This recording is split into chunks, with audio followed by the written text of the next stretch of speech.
Pada bagian sebelumnya, kita mendengar analisis terkait topi jerami di Mary Joyce beserta ras Joy Boy dan kemampuan khusus suku Buccaneer. Topi jerami yang dimiliki Imu bukan hanya sekedar simbol keberhasilan mengalahkan Joy Boy, namun di dalam topi tersebut terdapat jiwa Joy Boy yang memiliki kekuatan yang sangat dahsyat. Seperti yang kita lihat di chapter terbaru, kekuatan haki Joy Boy dapat ditransfer ke dalam simpul tali yang memungkinkan robot raksasa kuno menggunakannya untuk penyelamatan di saat-saat kritis. Haki adalah bentuk energi seperti elemen angin, api, dan panas. Ia dapat disimpan dalam benda-benda seperti kerang atau simpul tali. Percobaan 21 gram jiwa yang dilakukan Dr. Vegapunk menunjukkan bahwa jiwa juga merupakan suatu bentuk energi dan dapat eksis secara paralel dengan tubuh manusia.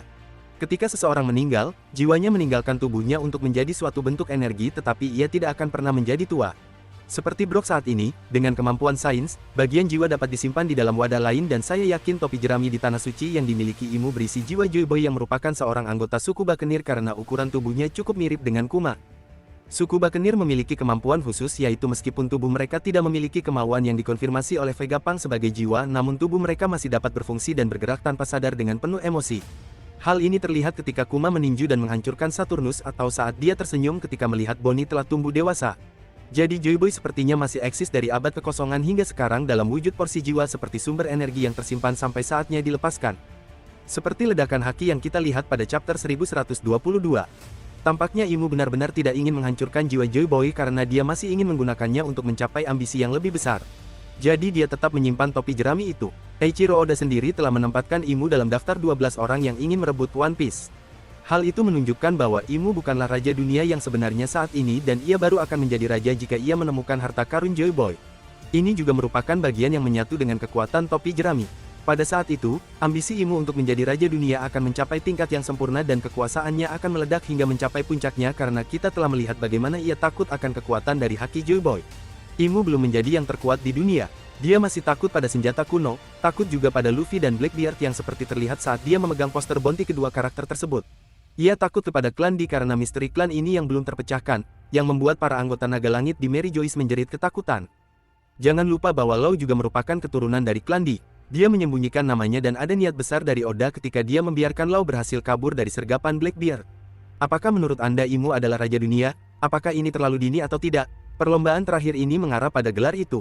Di lembah dewa, para naga langit membawa buah iblis Uo no Mi yang merupakan buah iblis tipe Zoan mistis terkuat di antara semua makhluk sebagai hadiah untuk menunjukkan bahwa di mata Imu kekuatan buah ini tidak cukup mengancam kekuasaannya. Imu nampaknya menginginkan buah iblis lain yang pernah dimilikinya sebelumnya yaitu buah iblis Op no Mi yang dapat memanipulasi apapun di dalam room yang diciptakan melalui metode pembedahan. Ivankov berhipotesis bahwa sejak zaman kuno ada seorang raja bernama Nerona Imu. Dia bersama 19 raja lainnya bergabung untuk menggulingkan kerajaan kuno dan membentuk pemerintahan dunia saat ini. Maka dari itu, Imu yang dilihat Sabo di Tanah Suci bisa jadi adalah orang yang telah menikmati kekuatan tertinggi dari buah Op no Mi, karena hanya dengan abadilah kemampuan buah iblis ini dapat dijelaskan dalam ensiklopedia buah iblis. Hipotesis ini sangat masuk akal dan meyakinkan. Itu tidak datang dari YouTuber manapun, tetapi dari Oda sendiri yang menjelaskan mengapa Imu dapat menguasai dunia selama ratusan tahun tanpa mati. Buah Op ini juga biasa saja seperti buah iblis lainnya, namun harga tukarnya di pasaran mencapai 5 miliar berry. Jumlah yang sangat besar yang tampaknya tidak ada seorang pun selain pemerintah dunia yang mampu membayarnya. Anda mungkin sudah tahu setiap kali Anda ingin mengklaim uang hadiah untuk bajak laut yang Anda tangkap Anda hanya dapat menyerahkannya ke Angkatan Laut dan pemerintah untuk mendapatkan bayaran, karena hanya mereka yang memiliki kemampuan untuk membayar. Apakah Imu sungguh ingin memperoleh buah Op no Mi sekali lagi, tetapi ini tidak mudah. Ketika Doflamingo menargetkan buah Op no Mi untuk menggunakan kekuatannya untuk mendominasi dunia, Doflamingo menegaskan bahwa kekuatan tertinggi dari buah ini dapat membawa keabadian bagi orang lain tetapi sebagai balasannya pengguna buah iblis tersebut harus mati. Akan tetapi, untuk mencapai hal ini pengguna buah iblis ini harus menjadi seorang dokter yang jenius, jika tidak maka akan sia-sia. Lagi pula, yang dibutuhkan Doflamingo bukanlah keabadian, tetapi kemampuan untuk menukar jiwa dari buah Op no Mi ini yang kita lihat digunakan oleh Law saat di Panghazard. Dia mampu mengeluarkan posisi jantung seseorang dan mampu mengeluarkan kepribadian dari tubuh seseorang kemudian ditukar ke tubuh orang lain. Anggota kru topi jerami, wakil Laksamana Smoker dan Tashigi terpengaruh oleh kemampuan ini dan mereka sendiri hampir tidak dapat menukarnya kembali. Hal ini menunjukkan bahwa efek ini akan permanen tanpa batas waktu seperti beberapa buah iblis lainnya. Jadi apa alasan mendasar mengapa Doflamingo perlu menukar jiwa dengan buah Op no Mi untuk dapat menguasai dunia? Ini masih belum jelas dan masih menjadi rahasia. Tetapi berdasarkan apa yang dia katakan, dia tahu ada harta nasional di Mary Joyce. Saat dia menggunakan harta nasional ini, dia akan menguasai dunia. Jadi, apakah Doflamingo tidak peduli dengan Imu? Mungkinkah hanya dengan mengambil harta itu dan menggunakan kemampuan OP-OP Nomi untuk menukar jiwa tanpa mengalahkan Imu? Dari sini, menurutku Imu hanyalah jiwa yang ada di dalam tubuh orang lain, seperti jiwa yang kuat yang menggunakan tubuh lain sebagai wadah. Jika Doflamingo dapat menukar jiwa Imu ke benda mati seperti simpul dengan tali atau cangkang kerang, maka Imu akan seperti jin yang memiliki kekuatan dan tenaga namun tidak berguna jika tidak dilepaskan. Sebaliknya, Doflamingo hanya perlu menukar jiwanya dengan harta nasional, atau mengambil jiwa dari harta nasional untuk ditransmisikan ke tubuhnya, maka dia akan memiliki kekuatan yang jauh lebih mengerikan. Dia akan memiliki kemampuan untuk menjalankan dunia dengan kekuatan yang paling mendominasi di dunia. Sekarang saya pikir Anda perlu memeriksa kembali data yang terkait dengan Gecko Moria. Dia adalah pencuri tubuh yang menukar bayangan orang hidup ke tubuh tersebut, membantu tubuh tersebut bangkit kembali dan membawa kekuatan dari tubuh dan bayangan tersebut. Sebagai contoh seperti tubuh Oar yang dia temukan di Pulau Es yang sebenarnya dia sudah mati selama 500 tahun yang lalu tetapi tubuhnya tidak membusuk dan masih utuh di tengah salju yang dingin. Gecko Moria menciptakan kembali badan Oar berkat kemampuan Dr. Hawkback yang jenius. Gecko Moria juga mengumpulkan bayangan Luffy dan memasukkannya ke dalam tubuh Oar sehingga membuat tubuh Oar menjadi lebih mengerikan dan kuat dari sebelumnya. Jadi, raksasa zaman dahulu kala kebanyakan bertarung dengan kekuatan fisik, namun ketika dia memiliki kemampuan karet maka akan menjadi lebih mendominasi. Ditambah lagi, sebagai mayat hidup yang tidak bisa merasakan sakit atau tampak tak terkalahkan hingga tulang belakang Oar patah sehingga ia kehilangan kemampuan untuk bergerak dan bertarung.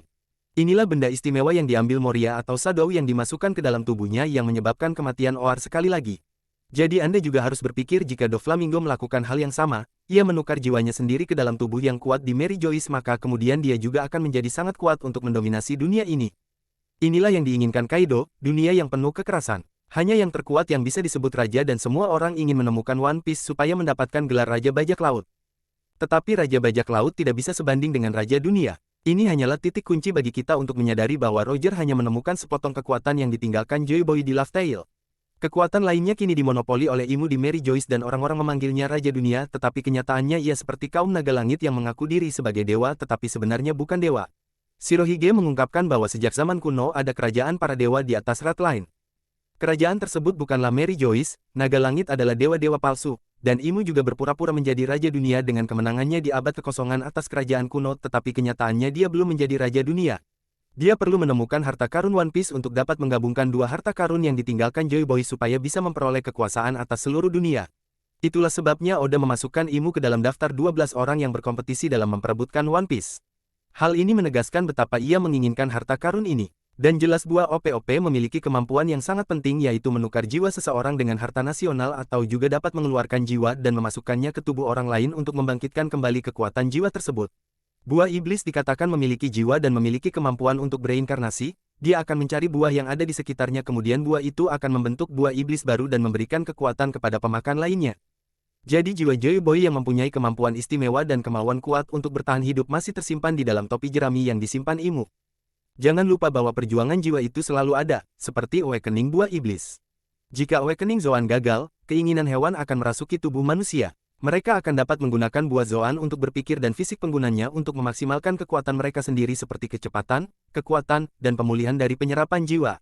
Hanya dengan membanjiri jiwa tersebut dengan kemauan yang kuat, seseorang dapat menggunakan kekuatan jiwa tersebut tanpa takut kehilangan kendali. Sebagian besar karakter di akhir One Piece sangat kuat. Mereka bisa mengendalikan diri mereka sendiri sepenuhnya. Jadi, memasukkan jiwa lain ke dalam tubuh akan dengan mudah mendatangkan kekuatan yang lebih besar kepada pemerintah dunia atau siapapun yang menguasai buah iblis OP-OP Nomi. Untungnya Oda tidak membiarkan buah OP-OP Nomi jatuh ke tangan Blackbeard ketika ia mengalahkan Law. Saat itu Beppo berubah menjadi sulung dengan obat yang diberikan oleh Chopper untuk menyelamatkan Law dari kematian tepat pada waktunya.